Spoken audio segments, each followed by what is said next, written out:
Los huesos son los órganos del sistema esquelético. Desempeñan 6 funciones básicas: protección, sostén, asistencia a movimientos, homeostasis mineral, creación de células sanguíneas y almacenamiento de triglicéridos. Ellos se clasifican según su forma y ubicación, encontrando los siguientes grupos: huesos largos como el peroné y la tibia, huesos cortos como los carpianos de la mano, huesos planos como lo es el esternón, y otro grupo que entran los que son irregulares como es el caso de las vértebras. Lo conforma un 15% de agua, un 30% de fibras colágenas y un 55% de sales minerales cristalizadas. La más abundante es el fosfato de calcio, que se une con el hidróxido de calcio para formar a los cristales de hidroxiapatita. Además tiene colágeno, que es el que le da la flexibilidad al hueso.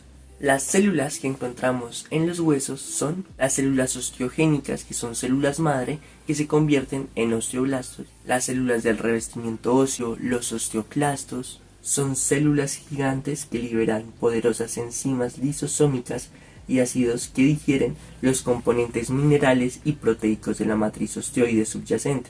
Son células fagocíticas, ellas también generan los conductos de Havertz.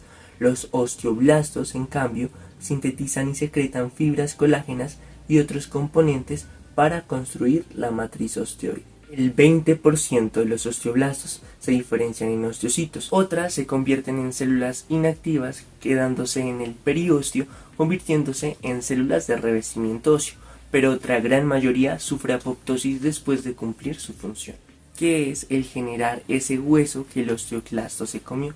Los osteocitos, esas son las células más maduras que vamos a encontrar. Ellas generan un metabolismo en donde hay un intercambio de nutrientes y de productos metabólicos de la sangre. Además, son responsables de recibir los estímulos que puede ocurrir en una fuerza mecánica. Esto quiere decir que si en una parte del hueso hay una mayor presión, los osteocitos van a mandar las señales para que en esa parte es donde haya una mayor regeneración de hueso. Esto se explica ampliamente en el potencial eléctrico transitorio. Pero mientras tanto, quedémonos que estimulan a los osteoclastos para que consuman el hueso que después los osteoblastos llegarán a construir. Todas estas células mencionadas vienen de una misma línea celular, a excepción de los osteoclastos. Su formación es regulada por varias citocinas, incluyendo el factor estimulante de colonias de monocitos, el factor de necrosis tumoral y varias interleucinas. El proceso involucra la expresión de factores de transcripción como CFOS y NF-kappa beta, así como la expresión de un receptor llamado RANK y su ligando RANKL. Los osteoblastos producen OPG, que es una molécula que controla a los osteoclastos. Estos controles se generan en zonas específicas del hueso llamadas OPG-RANKL. Si estos términos de OPG-RANK aún no los entiendes correctamente, acá te tengo un ejemplo grandioso para que lo puedas entender. Imagina que los osteoclastos y todos estos nombres que te mencioné son partes de una empresa que se dedican a la reconstrucción y a la demolición de edificios y estructuras. RANK es el supervisor de los trabajadores, que en este caso son los osteoclastos. Y ellos, como buenos supervisores, tienen la función de decirle qué deben hacer a esos trabajadores. Tienes que demoler acá, no debes demoler acá. RANKL es el gerente de operaciones. Es quien le da la orden a RANK para que RANK le dé la orden a los trabajadores. Pero en esta empresa, como en muchas otras, puede que haya explotación laboral. Entonces debe haber un sindicato. Ese sindicato está al mando de OPG, que es el que dice: hey, RANKL y RANK no me manden temas a los osteoclastos. Y es así como entre OPG, RANK y RANKL los osteoclastos pueden hacer su función, no haciendo ni muy poquito ni tampoco excediéndose, porque entendamos que los osteoclastos no son malos por absorber hueso, realmente es algo necesario que ya veremos en el proceso de reabsorción ósea más adelante, pero es necesario un equilibrio como todo en el cuerpo. Tanto es así que los osteoclastos, al realizar su función, generan apoptosis. Además, la regulación de los osteoclastos está dado por la hormona paratiroidea y los estrógenos, así como moléculas como la calcitonina, la catepsina K y la anhidrasa carbónica 2. El proceso de remodelación no es más que el equilibrio que hay entre la remodelación y la reabsorción. Esta balanza va hacia el favor de la remodelación hasta los 30 años. De ahí para adelante va cogiendo más fuerza la reabsorción. Es mucho más favorable estar en un proceso de remodelación constante que de reabsorción, ya que eso va a significar que el hueso constantemente se hace más fuerte, aunque claro, hay que darle los estímulos adecuados. Sin embargo, cabe resaltar que es un proceso completamente normal y necesario en nuestro cuerpo. Tanto es así que hay una remodelación anual del 5 al 10% de nuestros huesos. Este proceso está compuesto por 5 fases. La primera es la fase quiescente, en donde se ve que el hueso está en estado de reposo. La función de esta fase es preparar el terreno del hueso para las futuras modificaciones sin cambios aparentes. El segundo proceso es la activación. Acá se inicia una señal generando el comienzo del cambio del hueso, marcando el comienzo de la remodelación. Aquí la función es activar a esas células que son las encargadas de la estructuración del hueso. En la reabsorción, esas células encargadas que ya vimos son las que se comen el hueso que ya no es necesario. La función de esta fase es abrir el espacio para que entren las células nuevas y eliminar el tejido antiguo o dañado. La formación. Acá se va a construir el nuevo tejido en donde antes se había destruido. Como función es reponer y fortalecer al hueso con una estructura nueva. La siguiente fase es la mineralización. Acá se van a dar minerales con el fin de que el hueso esté mucho más duro y resistente, teniendo como función mejorar tanto la carga como la densidad ósea. Esas son las 5 fases, pero después vuelve a aparecer la fase quiescente, que es cuando el hueso nuevamente aparenta esa fase de inactividad y está listo para empezar nuevamente ese ciclo de la reabsorción ósea. Pero claro, este es el proceso fisiológico y normal de cómo se remodela el hueso. Pero en caso de fractura, ¿qué es lo que el cuerpo hace frente a eso? Pues bien, en la descripción, si ya subí el video, encontrarás un video en el que explico paso a paso, de forma muy detallada y didáctica, cómo es el proceso de reparación frente a una fractura.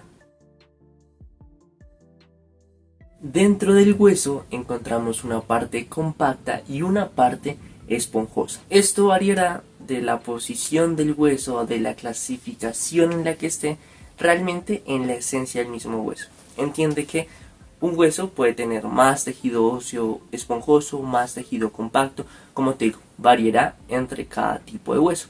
Pero lo que sí está claro es que si hay una diferenciación entre tejido esponjoso y óseo compacto, es porque tienen sus diferencias. El tejido compacto brinda protección y soporte y ofrece resistencia a la tensión causada por el peso y el movimiento. Está compuesta por los sistemas de Havertz, o también llamados ostionas. Alrededor están las laminillas concéntricas que rodean una pequeña red de vasos tanto sanguíneos como linfáticos como nerviosos. Entre las laminillas hay lagunas que son las que contienen a los osteocitos. La organización de las ostionas, líneas de fuerza del hueso, no son estáticas. Varían dependiendo del uso, de si hubo fracturas, de deformidades o si se practican pesas.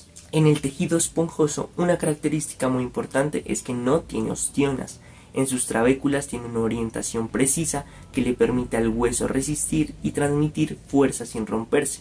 Es por ello que es una parte liviana del hueso. La cavidad medular se compone de médula ósea roja, que tiene células sanguíneas en diferentes etapas de diferenciación. Cuando el hueso crece y la producción de células sanguíneas disminuye, es ocupada mayoritariamente por tejido adiposo. Entonces se le conoce como médula ósea amarilla. En estímulos como lo es por ejemplo una hemorragia, la médula ósea amarilla se convierte en médula ósea roja nuevamente.